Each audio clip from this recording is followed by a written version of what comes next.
အားလုံးပဲမင်္ဂလာပါ UK Match ရဲ့ Facebook နဲ့ YouTube Channel ကနေကြိုဆိုပါရစေဒီကနေ့ရဲ့နောက်ဆုံးရအားကစားသတင်းတွေကိုကြည့်ရမယ်ဆိုရင်တော့ FIFA ကတော့2020ခုနှစ်အတွက်တနစ်တာရဲ့အကောင်းဆုံးဘောလုံးမှာဖြစ်တဲ့ FIFA ရဲ့ Best Award လို့ခေါ်တဲ့အမျိုးသားအကောင်းဆုံးဘောလုံးမှာ3ယောက်ပြည့်ပနာမဆင်းကိုထုတ်ပြန်ကြေညာခဲ့တယ်ပြီးခဲ့တဲ့နိုဝင်ဘာ25ရက်နေ့တုန်းကတော့ဒီသူတို့ရဲ့ပနာမ10ဦးဆင်းကိုထုတ်ပြန်ကြေညာခဲ့ရမှာ Kevin De Bruyne ပါတယ် Sadio Mane ပါတယ် Kylian Mbappe ပါတယ် Neymar Sergio Ramos Thiago Alcantara Virgil van Dijk နဲ့ Mohamed Salah တို့ကစားမှာ9ယောက်ပါတယ်ဒါပေမဲ့အခုဒီဇင်ဘာ17ရက်နေ့မှာထုတ်ပြန်ကြေညာတဲ့နောက်ဆုံးအဆင့်စကားတင်3ယောက်မှာတော့ထုံးစံတိုင်းစူပါစတာနှစ်ယောက်ဖြစ်တဲ့ Cristiano Ronaldo နဲ့ Leo Messi နဲ့ပြီးခဲ့တဲ့မှာစူပလာတွေအားလုံးသိမ်းကျုံယူသွားတဲ့ Robert Lewandowski တို့ပါဝင်တာပါဆိုတော့ FIFA အနေနဲ့တနစ်တာရဲ့အကောင်းဆုံးဘောလုံးသမားစုကိုနှစ်စဉ်ဒီဇင်ဘာလတွင်ချီးမြှင့်လေးရှိတယ်ဆိုတော့ဒီတစ်ခေါက်ချီးမြှင့်မှာကတော့ဒီဇင်ဘာ18ရက်နေ့မှာချီးမြှင့်မှာပါရေပန်းစားနေတာကတော့ Robert Lewandowski ပဲ Lewandowski ရဖို့ရှိလို့တစ်ဖက်က Leo Messi ကတော့လက်ရှိချန်ပီယံအနေနဲ့ဒီစုကိုပြီးခဲ့နှစ်ကရထားတယ်နောက် Cristiano Ronaldo ကလည်းအနာသာ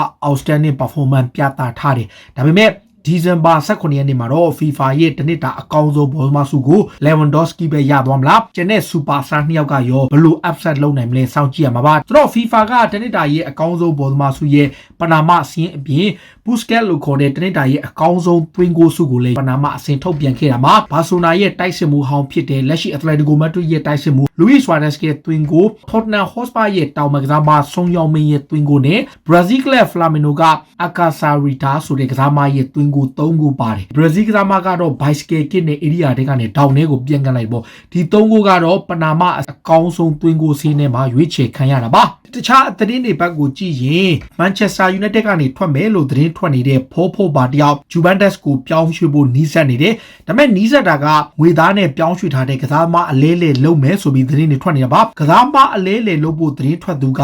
Juventus ကနာမည်ကျော် superstar Cristiano Ronaldo ပဲဖြစ်ပါတယ် Ronaldo ဟာ United ကစားမဟောင်းဖြစ်ရှိခဲ့သလိုတကယ်လဲခြေစွမ်းပြခဲ့ပြီးကမ္ဘာအကောင်းဆုံးဘောလုံးမနဲ့ Ballon d'Or ဆုကိုရခဲ့ဘူးတယ်ဆိုတော့ Juventus အနေနဲ့ Paul ဘာကိုခေါ်ချင်တဲ့အခါမှာသူ့ကိုပြောင်းရွှေ့ခြင်းပေးချေလို့ခြင်းမရှိတဲ့ကြောင့် Cristiano Ronaldo နဲ့လဲလှယ်ဖို့ကြိုးပမ်းနေတယ်လို့သတင်းတွေမှာဖော်ပြထားတယ်ဒီကRonaldo ဟာ35နှစ်ရှိပေမဲ့အကောင်းဆုံးခြေစွမ်းမျိုးပြသနေစေဖြစ်တယ်ဒါပေမဲ့လာမယ့်ရာသီကစပြီးတော့အီတလီမှာ salary cap လို့ခေါ်တဲ့လောက်ခလစာတွေကိုထိန်းချုပ်ဖို့ရှိတာကြောင့်တနစ်ကိုပေါင်တန်း30လောက်ထိပေးရတဲ့ Ronaldo ကိုရောင်းထုတ်ပြီးဖောပွားပါနဲ့အထက်လဲဖို့ကြိုးပမ်းနေတာပါ United ကတော့ဒီအပြောင်းရွှေ့ဖြစ်လာဖို့ကြိုးပမ်းနေဆိုတဲ့အကြောင်းကိုလည်း Independent သတင်းစာရဲ့အဓိက Chief Writer ဖြစ်တဲ့Miguel Delaney က pocket ခုမှာပြောထားတာပါဆိုတော့ဘလို့အခြေအနေရှိမလဲနှစ်ဖက်အသင်းစကားပြောနေကြတယ်ဆိုတဲ့အကြောင်းတွေကိုလည်းသူကပြောခဲ့တာပါ AC Milan Real Madrid နဲ့ Manchester City တို့မှလာကစားခဲ့မှုတဲ့ Brazil လေဝေးစဉ်တိုက်စစ်မှုဟောင်း Robinho တယောက်ပြဿနာအကြီးအကျယ်ရင်ဆိုင်နေရတယ်အဲ့ဒါက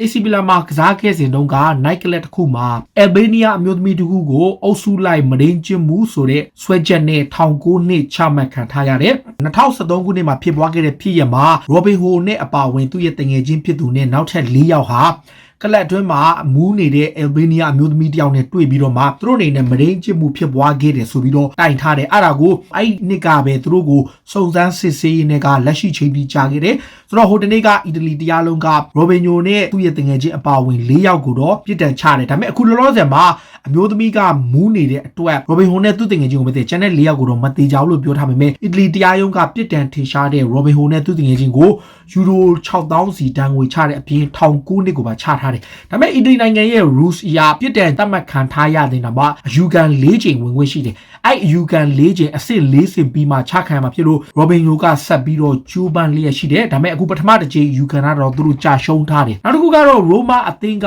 Real Madrid အသင်းကနေရာသီကုန်မှာထွက်ခွာဖို့ရှိနေတဲ့နောက်ခံလူ Nacho Fernandez ကိုခေါ်ခြင်းနဲ့ Fernandez ကလက်ရှိမှာ Roma အသင်းကိုပြောင်းဖို့စိတ်ဝင်စားနေလို့ Real ဘက်ကသူ့ကိုစာချုပ်တိကမ်းလှမ်းဖို့အခွင့်အရေးမရှိတဲ့အတွက်ကြောင့်သူကိုယ်တိုင်အသင်းကပြောင်းရွှေ့ပွဲရှိတယ်ဒါကြောင့် Real Madrid အနေနဲ့နွေရာသီမှာ Lucas Vazquez အပြင် Nacho Fernandez နဲ့ Sergio Ramos တို့ကိုပါဆုံးရှုံးရပွဲရှိနေတာပါ Ramos ကလည်း Nacho Fernandez လိုပဲအသင်းကထွက်တော့မဲ့အခြေအနေမှာသူ့အနေနဲ့စာချုပ်တစ်အဆင်မပြေလို့ထွက်မယ်ဆိုတော့ Real Madrid ဘက်က Sergio Ramos ကိုထုတ်ပြီးတော့သူ့ရဲ့နေရာမှာ David Alaba ကိုခေါ်ဖို့လုပ်နေတယ် Bayern Munich အသင်းရဲ့ကစားမကတပတ်လောက်ခပေါင်3သိန်းခွဲလောက်ထိရှိတယ် Real က David Alaba က28နှစ်ပဲရှိတော့ရေရှည်အနည်းဆုံး3-4နှစ်လောက်ကစားနိုင်လို့လိုအပ်ရင်တောင်မှန်ရောဆန်နာဘတ်ရော 2ကစားနိုင်တဲ့အတွက်ကြောင့် Ramos ကိုထုတ်ပြီးသူ့ကိုခေါ်ဖို့ကြိုးပမ်းခဲ့တယ်လို့ဆိုခဲ့တာပါ Manchester United ရဲ့ဖလားသုံးလို့ရတဲ့နောက်ခံလူဟောင်းလည်းဖြစ်တဲ့အင်္ဂလန်ကစားမဟောင်းဖြစ်တဲ့ West Brom ကသူ့ရဲ့ကလပ်ဟောင်းဟာရာသီကုန်မှာ City ရဲ့အထက်မှာရှိလိမ့်မယ်လို့ဆိုလိုက်ပါတယ် City အနေနဲ့ဖက်ကွာဒီယိုလက်ထက်မှာခြေစွမ်းပိုင်းတည်ငြိမ်နေပြီးရလဒ်တွေပြန်ကောင်းနိုင်ပေမဲ့ United မှာတကယ်တောင့်တင်းတဲ့လူစင်းကိုပိုင်ဆိုင်ထားလို့သူတို့ရဲ့ခြေစွမ်းကလည်း Premier League မှာတည်ငြိမ်နေတဲ့အတွက်ကြောင့်ရာသီကုန်မှာ United က Manchester City ကိုကြော်ပြီးအဆင့်အထက်မှာရှိလိမ့်မယ်ဆိုပြီးတော့ဒီ West Brom ကဆိုခဲ့တာပါတစ်ချိန်တည်းမှာပဲ Manchester United ရဲ့ကွင်းလယ်ကစားမဖိုးပါကတော့သူ့အနေနဲ့ဘယ်တော့ခါမှ Manchester United ကိုပြောင်းဖို့မစင်စားခဲ့ဘူးလို့ဆိုလိုက်တယ်2016ခုနှစ်တုန်းက Juventus ကနေထွက်ပြီးပြောင်းဖို့လုပ်တဲ့အချိန်မှာသူ့အနေနဲ့အသင်း၄သင်းကိုသူရွေးထားတယ်အဲ့ဒီအသင်းတွေက Barcelona ရဲ့ Real Madrid ရဲ့ PSG ရဲ့ Manchester United ရဲ့ဒီ၄သင်းကိုသူရွေးချယ်ထားတဲ့အခါမှာ Real Madrid ရဲ့ Barcelona ရဲ့ PSG ကငွေမသုံးတဲ့အခါမှာ United ကအဲ့ဒီငွေအတိုင်းတာထိရွေးလို့သူ့ရဲ့စရုပ်တာဦးစားပေးအသင်းအဖြစ် Manchester United ကိုရွေးချယ်ပြီးတော့ပေါင်89တန်းနဲ့ပြန်လည်ရောက်ရှိလာခဲ့တာလို့ Italy media တခုမှဖော်ပြထားတာပါဒီချိန်ထဲမှာပဲ Edinson Cavani က United ကိုပြောင်းရွှေ့ခွင့်ရဖို့ City ကထိပ်တန်းကလပ်တွေဖြစ်ကြတဲ့ Juventus နဲ့ Inter Milan အသင်းတွေကိုပယ်ချပြီးတော့ပြောင်းရွှေ့လာခဲ့တယ်လို့ဆိုတဲ့ Juventus ကတော့ Napoli ရဲ့ပြိုင်ဘက်ဟောင်းဖြစ်သလို Inter Milan ဟာလည်းသူ့ရဲ့ Napoli အသင်းနဲ့ပြိုင်ဘက်ဖြစ်နိုင်တဲ့အတွက်ကြောင့်သူ့အနေနဲ့အသင်းဟောင်းကိုသစ္စာရှိတဲ့အနေနဲ့ Manchester United ကိုပြောင်းလဲရွေးချယ်ခဲ့တဲ့ဖြစ်ကြောင်း Edinson Cavani ကဆိုခဲ့တာပါ Tottenham Hotspur နဲ့ England လွေးစဉ်နီးပြဟောင်းဖြစ်တဲ့ Glenn Hoddle က Gareth Bale အနေနဲ့အခုလက်ရှိမှာခြေစွမ်းပိုင်းပိုပြသင့်ပြီလို့ဆိုလိုက်တယ် Gareth Bale ဟာဒဏ်ရာပြဿနာကြောင့် Real ကနေထွက်လာခဲ့တဲ့ပွဲကစားကွင်းမရလို့သူ့ရဲ့ကြန့်ခိုင်မှုတဖြည်းဖြည်းနဲ့စောင့်နေရတဲ့အချိန်လက်ရှိမှာတော့ Tottenham မှာသူပွဲထွက်ကစားကွင်းနေရလာတဲ့အချိန်မှာ Gareth Bale အနေနဲ့သူ့ရဲ့အကောင်းဆုံးပုံစံကိုပြသရတော့မယ့်အချိန်ဖြစ်ပြီဆိုပြီးတော့ Glenn Hoddle ကဆိုခဲ့တာပါ Italy ရဲ့နာမည်ကြီးနီးပြဖြစ်တဲ့ Juventus ရဲ့နီးပြဟောင်း Max Allegri ကတော့လက်ရှိ Inter Milan ရဲ့နီးပြ Antonio Conte ရဲ့နေရာမှာအစားထိုးဖို့ရေပန်းစနေပါတယ် Arsenal နီးပြအဖြစ်ပါရေပန်းစနေသူ Max Allegri ကိုယ်တိုင်က Italy ကသာပြန်ကမ်းလိုက်ရင်သူသွားမယ်လို့ဆိုထားတာကြောင့် Inter Milan အသင်းကတော့ Champions League ကထွက်သွားတဲ့သူတို့ရဲ့နီးပြ Antonio Conte ရဲ့နေရာမှာအစားထိုးဖို့သူ့ကိုဆက်သွယ်နေတာဖြစ်ပြီးတော့ရာသီကုန်မှာအစားထိုးသွားမယ်လို့ဆိုတာပါခါ Chelsea သင်းရဲ့ကွင်းလယ်ကစားမ Kai Havertz ကတော့ဒီနေ့ရာသီတွင်းမှာခြေစွမ်းမပြနိုင်တဲ့အခြေရုန်းကန်နေရတာကသူ့အနေနဲ့ကိုဗစ်ဖြစ်သွားတဲ့အခါမှာပြင်းပြင်းထန်ထန်ခံစားခဲ့ရလို့ရုန်းကန်နေရတာလို့ဆိုလိုက်ပါတယ် Kai Havertz ကတော့ကိုဗစ်ကြောင့်နှစ်ပတ်တိတိအနားယူခဲ့ရပြီးမှပြန်ကစားတဲ့အချိန်မှာသူ့အနေနဲ့ရင်လိုကြန့်ခိုင်မှုမျိုးအရင်လို performance မျိုးမရှိတော့ဘဲတော်တော်လေးကိုရုန်းကန်ခဲ့ရတဲ့ကြောင်းနဲ့ကိုဗစ်ဖြစ်တဲ့လူတွေကိုအခုတကယ်စာနာနေပြီးတော့သူကိုယ်တိုင်ဘယ်လောက်ထိရုန်းကန်နေရတယ်ဆိုတာကိုပြောခဲ့တာပါ။ဒါကဘိုင်မြူနစ်အသင်းကလည်း Chelsea ရဲ့တောင်ပံကစားမ Haaland Hassan Odoi ကိုခေါ်ဖို့လုပ်နေတယ်။ဘိုင်ယန်ဟာပြီးခဲ့တဲ့နွေရာသီတုန်းက Hassan Odoi ကို100တီအငှားပြီးရင်ယူရို80နဲ့ခေါ်မဲ့ကမ်းလှမ်းမှုကိုလုပ်ခဲ့တယ်လို့အစောပိုင်းတုန်းကတည်းကခေါ်ဖို့ကမ်းလှမ်းခဲ့တာပါ။နောက်ဆုံးမှာအဆင်မပြေဖြစ်လို့ Chelsea နဲ့9နှစ်သက်တမ်းတိုးသွားတယ်။ဒါပေမဲ့ Chelsea မှာပုံမှန်ကစားခွင့်မရလို့ Hassan Odoi ကိုဘိုင်ယန်ကထပ်ပြီးကြိုးပမ်းနေတယ်။ Chelsea ဘက်ကတစ်ချိန်တည်းမှာပဲ Hassan Odoi ကိုဘိုင်ယန်ကကြိုးပမ်းတဲ့အချိန်သူတို့ target ထားနေတဲ့ Declan Rice ကိုမရအောင်ခေါ်ဖို့လုပ်နေတယ်။ Watson ကတော့ရောင်းချဖို့မရှိဘူးလို့ဆိုထားပေမဲ့ Chelsea ကကစားသမား2ယောက်ဖြစ်တဲ့ကိုသမား Kepa Arrizabalaga နဲ့နောက်ခံလူ Rudiger တို့ကိုရောင်းချပြီးတော့ Watson ရဲ့ Rice ကိုအရခေါ်ယူဖို့နဲ့စောင်းရသည်မှာအပြောင်းရွှေ့ဖြစ်နိုင်ဖို့ကြိုးပမ်းနေတယ်လို့ဆိုပါတယ်။ Scotland ထိပ်သီးကလပ် Rangers အသင်းရဲ့နီးပြ Steven Gerrard ကတော့သူတို့အနေနဲ့ Chelsea ရဲ့လူငယ်ကစားမ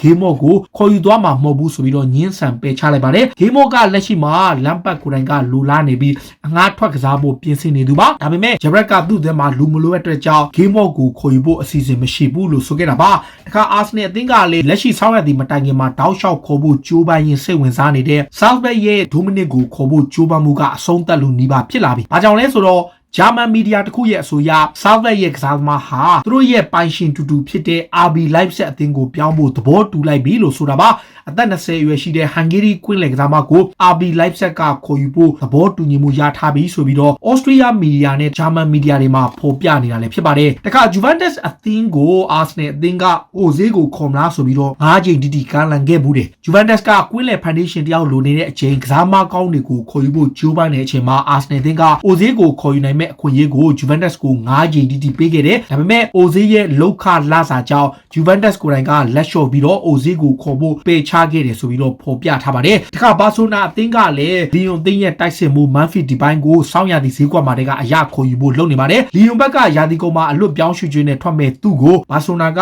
စောင်းရသည့်ဈေးကွက်မှာတက10တန်းလောက်နဲ့ခေါ်ဖို့လုပ်နေတာပါကစားမကိုယ်တိုင်ကလည်းဘာဆိုနာရဲ့ကပ်နူးကိုပြောင်းကျင်တဲ့အတွက်ဒီပြောင်းရွှေ့က ကြာမီအချိန်တွေဖြစ်ပေါ်လာပွဲရှိနေတာပါဘာစီလိုနာဟာတစ်ချိန်တည်းမှာပဲမန်ချက်စတာစီးတီးရဲ့နောက်ခံလူအဲရစ်ဂါစီယာကိုခေါ်ဖို့လုပ်နေတယ်ဒါပေမဲ့အဲရစ်ဂါစီယာရဲ့အခြေအနေအရမန်စီးတီးကယူရို15တန်းလောက်လိုချင်နေတဲ့အတွက်ကြောင့်အဲရစ်ဂါစီယာထက်မာတီနက်ဆိုတဲ့နောက်ခံလူလေးတစ်ယောက်ပါလီဆန်ဒရိုမာတီနက်ဆိုတဲ့ကစားမပါ IS အသင်းရဲ့နောက်ခံကစားမတစ်ယောက်ဖြစ်ပြီးတော့အနာဂတ်မှာထိတ်တန်းအဆင့်ရှိနိုင်တယ်လို့သတ်မှတ်ခံထားရသူပါဆိုတော့ Eric Garcia ထက်အဲ့ကစားမလေးကိုဘာဆိုနာဘက်ကခေါ်ယူနေခြင်းတယ်လို့ဆိုတာပါ Tottenham Hotspur ရဲ့ကွင်းလေကစားမဟောင်းဖြစ်တဲ့ Christian Eriksen ကတော့ Premier League ကိုပြန်လာဖို့လုပ်နေတယ် Inter Milan ကနေထွက်ပြီး Premier League ကိုပြန်လာဖို့ရှိပေမဲ့သူ့ရဲ့လောက်ခလာစာကိုတော့ short ချနိုင်မှာ Premier League ကလပ်တွေကခေါ်နိုင်မယ်လို့ဆိုတာပါ Eriksen ကိုယ်တိုင်က Serie A မှာကစားကွင်းမရတဲ့အတွက်ကြောင့်သူအသင်းပြောင်းရွှေ့ဖို့ကြိုးပမ်းနေတာဖြစ်ပြီးတော့ Premier League ကလပ်အသင်းတစ်သင်းကိုစောင်းရသည့်အတွင်းမှာပြောင်းရွှေ့နိုင်ဖို့ကြိုးပမ်းနေတယ်လို့ဆိုတာပါဒါကလီဗာပူးအသင်းရဲ့နီးပြယာဂန်ကလော့ကိုယ်တိုင်ကလည်းကလပ်အသင်းမှာကစားမတွေဒဏ်ရာပြဿနာတွေကနေပြန်ကောင်းလာတာကသူတို့အသင်းအတွက်တော်တော်ကိုအရေးပါတယ်လို့ဆိုတယ်။ Alisson ဘက်ကလည်းပြန်ကောင်းပြီး Thiago Alcantara အပြင် Chamberlain ဆိုရင်လည်း injury ကနေပြန်ကောင်းပြီးတော့လေ့ကျင့်မှုတွေဆင်းနေပြီးလီဗာပူးအနေနဲ့မကြာမီချိန်တွင်မှာ